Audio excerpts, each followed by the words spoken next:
Hi, I'm Natalie Jill, fat loss expert turned high performance coach. When odds are stacked against us, how do we shift and create everything from nothing? How do we level up when we aren't feeling it yet or we've had a big setback? On this podcast, I'll be talking to some of the most inspiring and courageous men and women on this planet who, at their worst, learned how to achieve success greater than they ever dreamed possible, leveling up and creating everything from nothing. Once an overweight, unmotivated realtor, Susan Hyatt described herself as a couch potato. Now, you would not know that today because she is a master certified life and business coach now who specializes in helping women get more of whatever they want, whether it's more money, more media, more recognition, more pleasure, more passion, or more time to pursue meaningful goals. She's now the author of 2 books, Create Your Own Luck and Bear. Her work has been featured in places like the Oprah Magazine, Women's World, Cosmopolitan, Huffington Post, and more. She's the creator of the Bear Process, a trademarked system for upgrading your mental and physical health, building more energy, confidence, and creating the life that you want. Join in today and learn exactly how Susan Hyatt leveled up, going from couch potato to best-selling author, and created everything from nothing.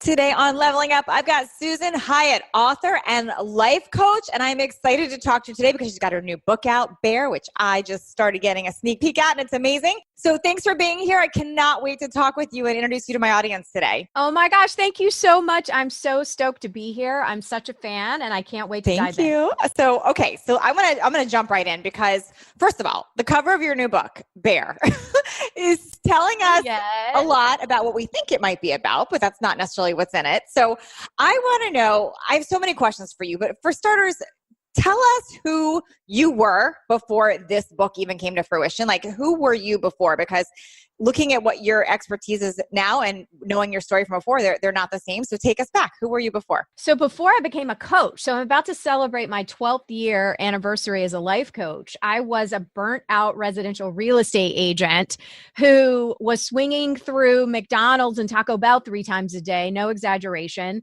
I was a junk food junkie, couch potato, workaholic with 2 very small children, just trying to get through the day. And you know, unhealthy in every sense of the words. You know, I was not doing the work that I wanted to do in the world. I felt unhappy in my physical body. I was 40 pounds over my natural weight. And I had a real breaking point when I one day was driving my big Toyota Sequoia with my real estate signs rattling in the back, and my kids were in their car seats strapped in. And I was on my cell phone arguing with another realtor about an inspection report. And I looked in the rearview mirror and I looked at my little kids' faces with their sippy cups and like big eyes, like looking at me. And I thought, like, this is not how I want these kids to remember their mom. Yeah. Like racing through town, stressed.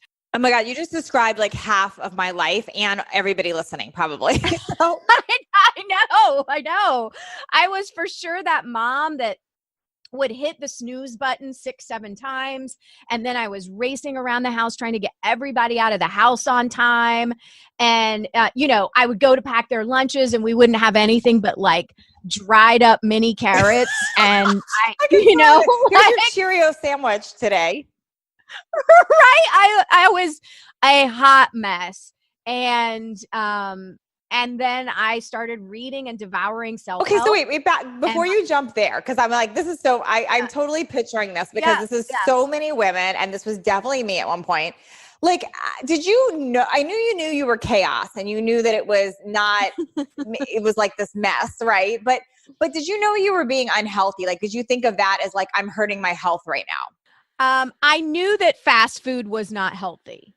In terms of being a workaholic and my daily practices, no, I was completely unconscious to how I was, how it all worked together and how my mindset was contributing to all of it. I didn't know. I know that's where a lot of people, where they are right now. They don't even know. They're so stuck in the doing. Like, I have this to-do list, which by the way, never goes away ever. Right? Ever. So they just keep attracting more of that chaos. Okay. So you see that there's a problem. what happened that you're like, okay, I need to shift and get personal development help. I need to step into something else. Like, where do you remember like that moment, or what happened? I remember the moment like it was yesterday, because my Southern mama was visiting for Easter. And before she came to visit, she made me promise that I would not work during her visit. And I said, sure. Okay. And I made this promise to her, and I was committed to this promise. And so I let all of the clients that I was currently working with know that I was going to be taking a holiday and my mom was visiting, yada, yada, yada.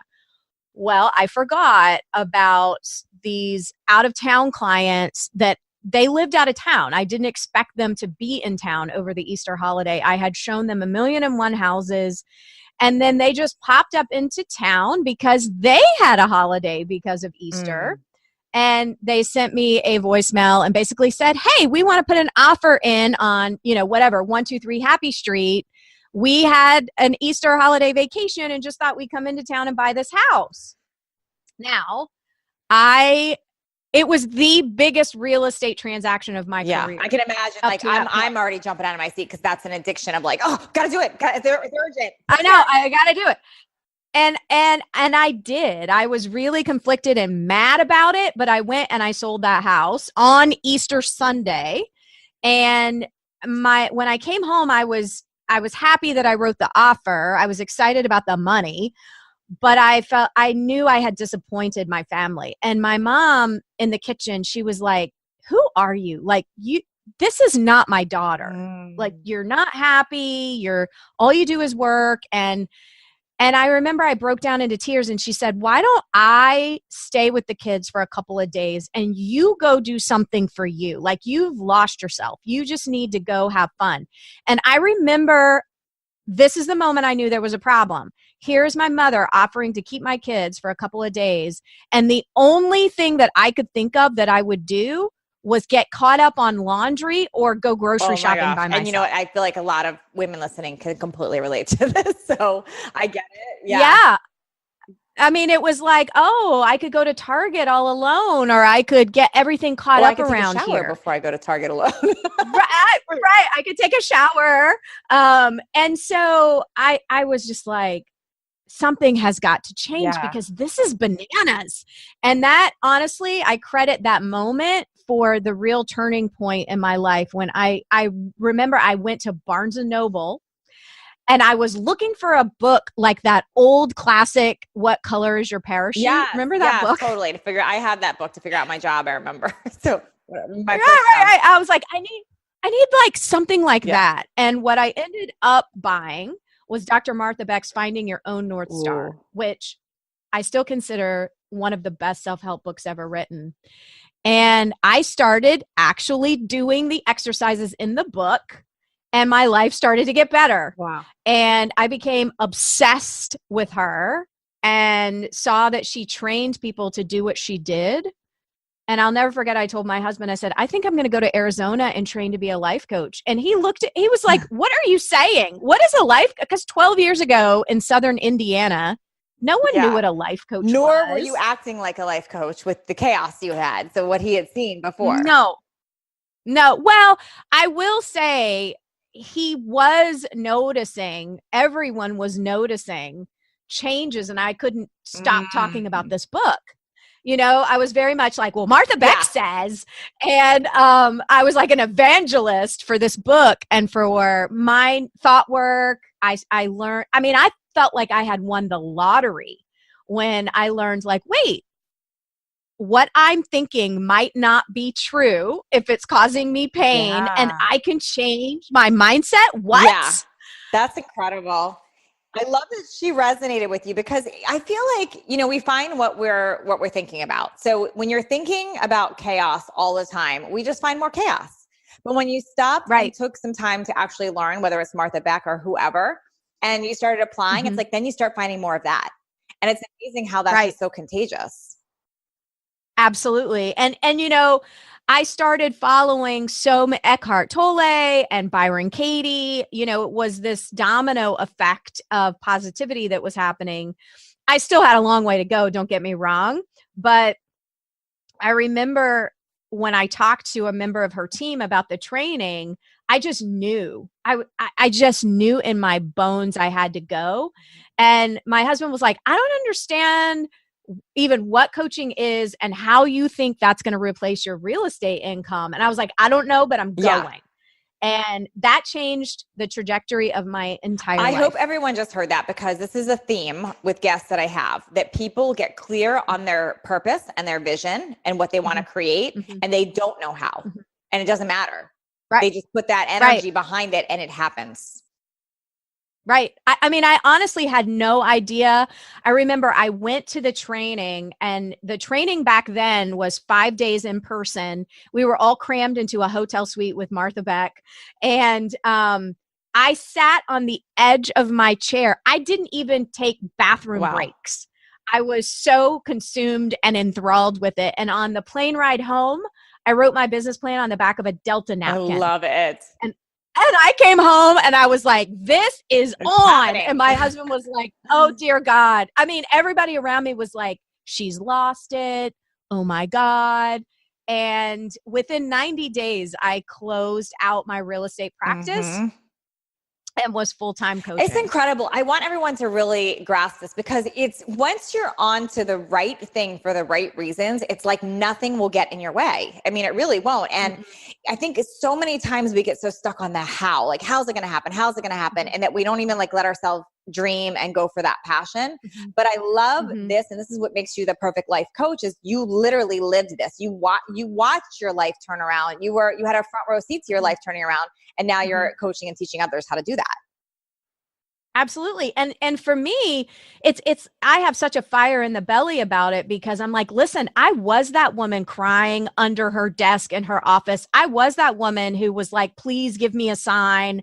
I was that woman who was eating and shopping and doing all the things to cope with negative emotion instead of dealing with it. And so I honestly feel like if I can do it, any woman can do it. You guys can't see her on video right now. I'm looking at her, and she doesn't look like the couch potato that eats fast food anymore. So I'm imagining somewhere along the line in the shift, you got healthy and you started losing the weight. What happened there? How did that happen? So I was already a coach. And I really felt like food and body was the final frontier for me. Ha ha ha. I mean, I'm always learning and growing. But at the time I was like, if I can solve that, I'm good. And I hired Brooke Castillo as a weight loss coach for myself. And I remember I was such a brat about it. I was like, you can't make me exercise. And, she had a field day with me. But I lost between 35, 40 pounds. And I remember thinking, if me, a professional couch potato, junk food junkie, can turn this around, any woman can turn it around. And I started adopting weight loss coaching into my repertoire as a coach. And so over the years, going from a woman who refused to move her body to a woman who, runs and spins and lifts weights. And I do it not so that my body will look a certain way, but because of how I feel when I do it, for mental health, for processing emotion. And the byproduct of that is, yes, I look differently than I did. But I tell you what, it is a miracle that I am who I am today. And it happened because of a mindset shift. I think mindset shift is everything. I mean, it really is everything. And what's so cool about it is they fuel each other. So like, so many times, especially because I deal with fat loss all the time, right? Women come to me, they're overweight, they're depressed, and they're so focused on, I just need to lose the weight. What's the meal plan? What's the workout? And what is so amazing is when they get to see how that mindset shift can empower them and change them, then their whole life starts improving. Like everything starts leveling up. So they really go together. They absolutely go together. And I tell my entrepreneur clients all the time, I'm like, listen, we're going to talk about food and body because they are so intertwined. If you want to up level, if you want to break through 6 figures, 7 figures, and you're not moving your body, that's why. Like we've got to get you into the mindset of, I'm a woman who takes exceptional care of herself for many reasons, but a practical reason is you're going to make more money. By the way, and Susan, I'm wondering, because I know for me, when I'm moving, I get my best ideas. I'm the most creative. Does that happen to you? hands down, the mind body connection. So for me, I was never someone like when I read Eat, Pray, Love by Elizabeth Gilbert, I wanted to meditate and have that blue light experience that she described so vividly in that book. And I would sit, I got a special pillow and I would stare at a candle flame and I'm like, I can't do it. But what's interesting is that movement is a form of meditation. And so active moving meditation, running, is where I really feel like I get all my downloads, like every new idea. Yes, every breakthrough. And so if I get a client who wants to meditate and like really can't, I'm like, let's try moving meditation because it doesn't have to look like that blue light experience. Thanks for saying that because I am certainly not a meditation expert at all. But I feel that the whole idea is when you can get yourself fully present and out of your own head of like worry, that's when it's amazing. And I agree, like moving my body, like anything like that will help do that. So it doesn't have to look like the Om and sitting there and quiet.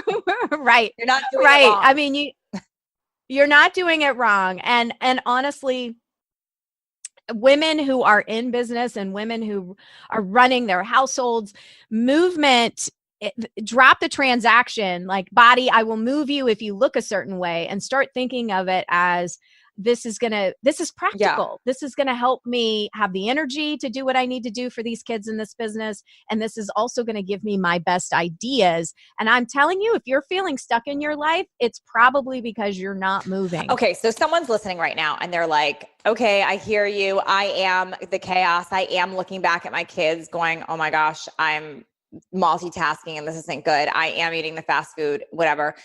But they're still stuck in the doing and the how. They haven't had that breakthrough that you had yet. Like, help me with them. Like, what do we tell them? What's first?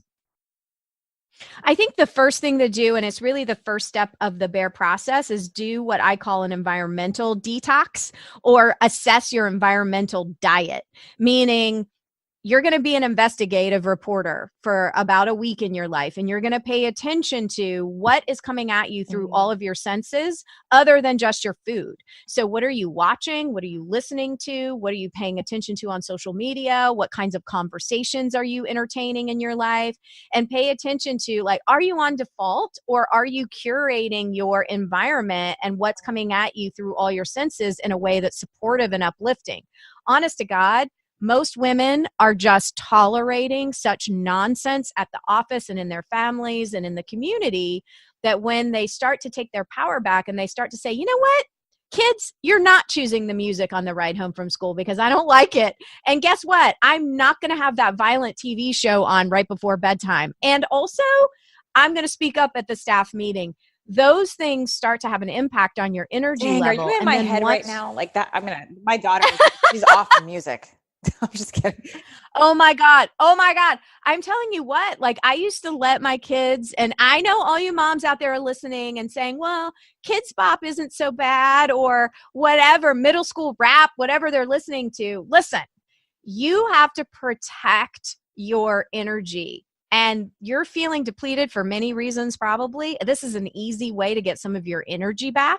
And once you start to get some of your energy back, then you can start to think and make changes. I love that. Okay. So step one, you would say like, go and we're going to, I like that. You call it like be a reporter of your life. Like what's coming in. So instead of just going into vision and what do you want to create, you're saying like, what are you taking in right now? Like you're taking an inventory, kind of like what we would do, I guess, with fat loss too. You would say like, get on the scale. Like where are we starting? Right. So you're taking an inventory. Right. I love that. And then what would you tell them next? And this is great because this is what you have outlined in your book, I'm assuming. This is what, okay. Yeah, absolutely. Yep. And so then the next step would be pleasure. So, okay, you've taken an assessment of all the things coming at you, the person in the cubicle next to you that's always talking about a diet and, you know, your crazy boss who's always, you know, harassing you or ordering you around, like whatever it might be. Now we're moving more into pleasure. And when I start talking to a woman about diversifying her pleasure, everybody's mind goes to sex. Mine just went there, by the way. Right. So, yeah, which is good. That's important. But physical touch and intimacy is just one kind of pleasure. There are so many different categories of pleasure that I talk about in the book, and I give ideas, easy, free ideas on how to infuse your life with more pleasure. But here's the thing is that not only do women not prioritize their pleasure, they think it's selfish if they do. And so we have a whole, like 50% of the population putting themselves on the back burner instead of assessing, like, what do I need? Do I need intellectual stimulation? Do I need more beauty in my life? Movement? Yes, pleasure through food, but that's just one source. Do I need comfort? Do I need a spiritual upgrade? There are all different kinds of pleasure. And so becoming devoted to your own pleasure is another key to this process. And I promise you, moms listening, we're the worst. We tell ourselves such nonsense. And most of us tell ourselves things like, well, the kids have to come first. Guess what? When mom gets a front burner, everybody gets a front burner. There is no downside to your kids seeing a happy, fulfilled mom. Yeah. Yeah. Interesting. I love this. Okay. Tell us more about why this book came to fruition, how you came up with the title. Talk to us about that. Yeah. So BARE is really, BARE is about getting bare, getting raw, getting to the truth, in addition to loving your bare skin. And the book came to fruition. So I mentioned that I started coaching women around weight loss about 11 years ago. And throughout all those years, I started to notice that I could help a woman lose any amount of weight, but then her mind would go, it was never enough. Mm-hmm. And then her mind would go to, well, I have stretch marks. I still have a muffin top. I'm aging. What's wrong their minds. With us, Dagnabbit? Why are we so hurt? That's what we do. We do. And I mean, there's a lot of stuff I talk about in the book as to my theories on why. I really think that women from birth are steeped in this diet culture that our value is tied up in our appearance.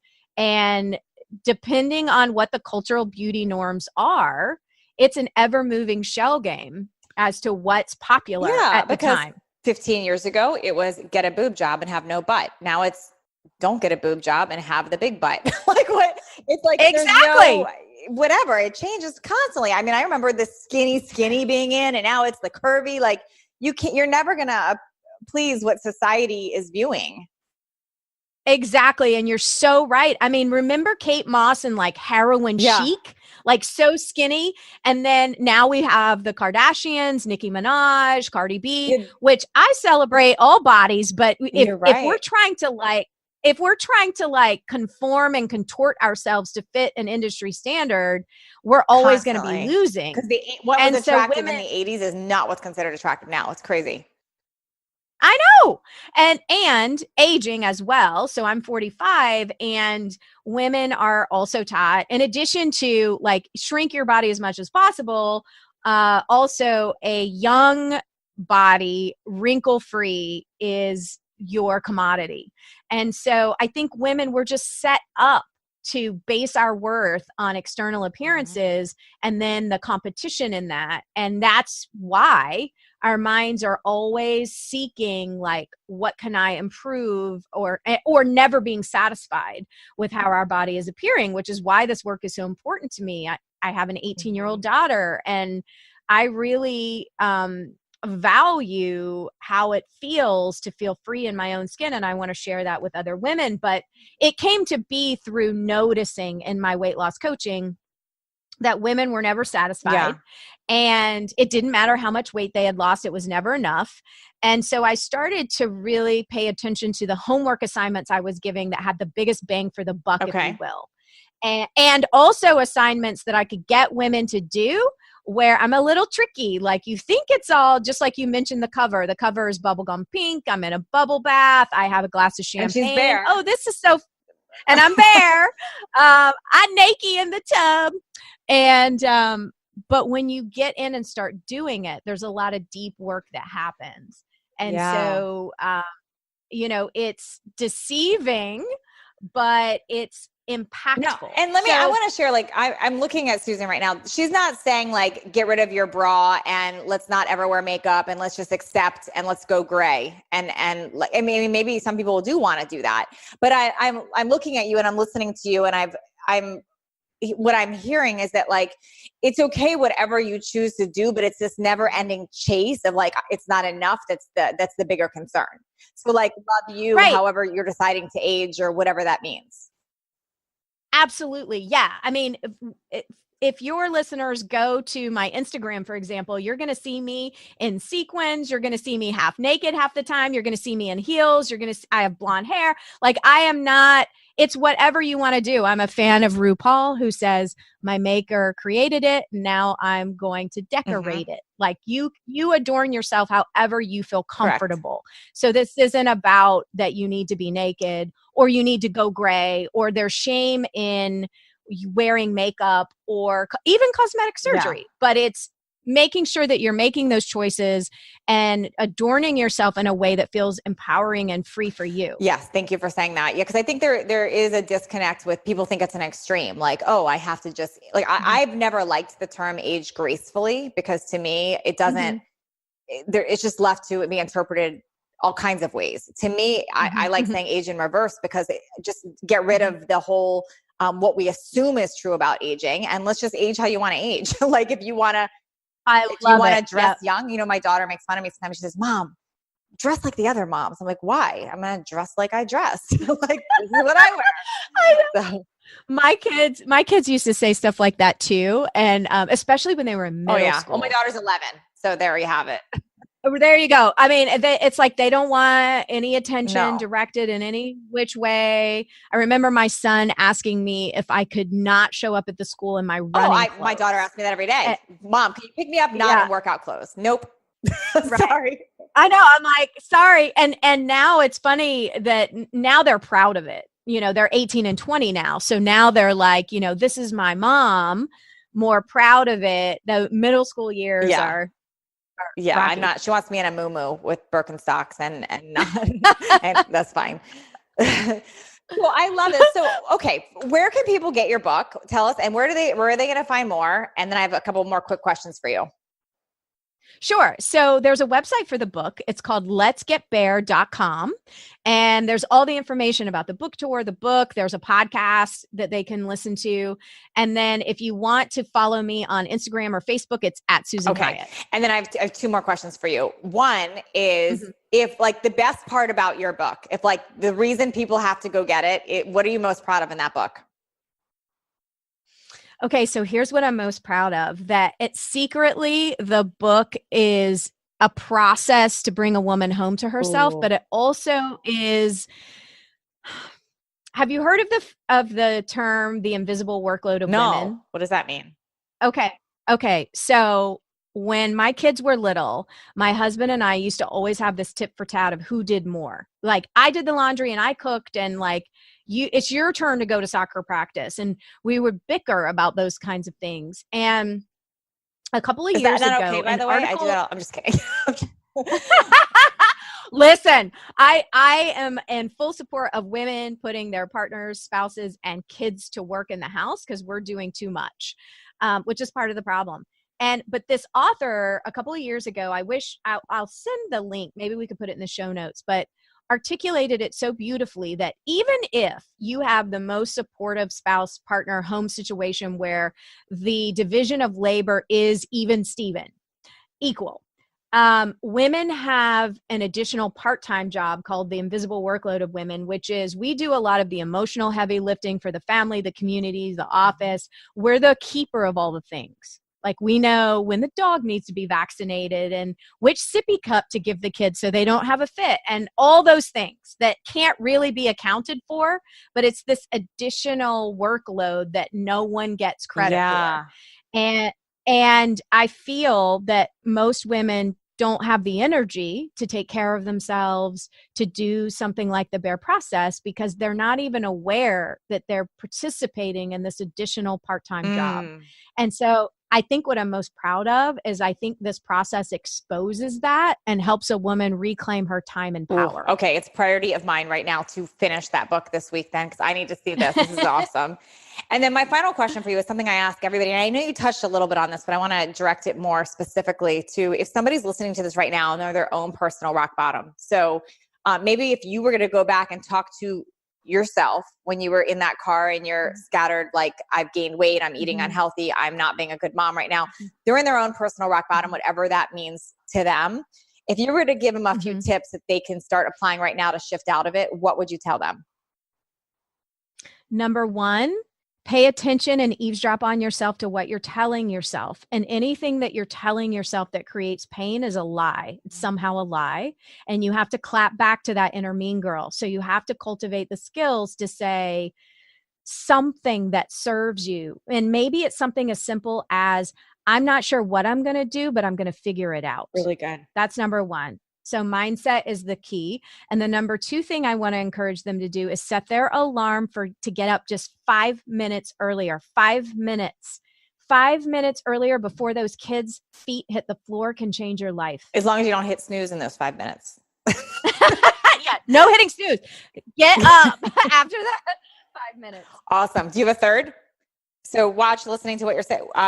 To take an inventory. I know you touched on earlier, but also just being really aware of what you're telling yourself. Get up early. What would be a third thing? I would say the third thing is practice saying no to people. That's a hard one. So I had a client lose 80 pounds just by saying no. I said, no guess what? What was she saying no to? She was saying no to like all the requests coming her way that she didn't want to do. Like women typically are saying yes to a bunch of nonsense. We're volunteering and doing all these things we don't want to be doing to the expense of our health. So I want to challenge everybody to do the no diet and start saying no when you mean no. I love it. This has been awesome, Susan. Go get her book, everyone. You can find it everywhere. Bare, it's incredible. You can't miss it. You'll see the pink and the bubbles and her bareness. Awesome. Thank you for being here, Susan. And where are you most active on social media? I'm most active now on Instagram. So at Susan awesome. Hyatt. Yeah. You follow her on Instagram. Thank you so much, Susan. Thank you. Thanks for leveling up with us today. Please share this episode if you found it helpful so others can join in. And don't forget to hit that subscribe so you don't miss out on future shows. And if you would leave me a 5-star review, I appreciate those so much. I read all of them, and it's how I know that I'm giving you information that you find valuable. And come interact with me over on Instagram at Natalie Jill Fit. I read all the direct messages and comments over there. Make it a great day, creating everything from nothing.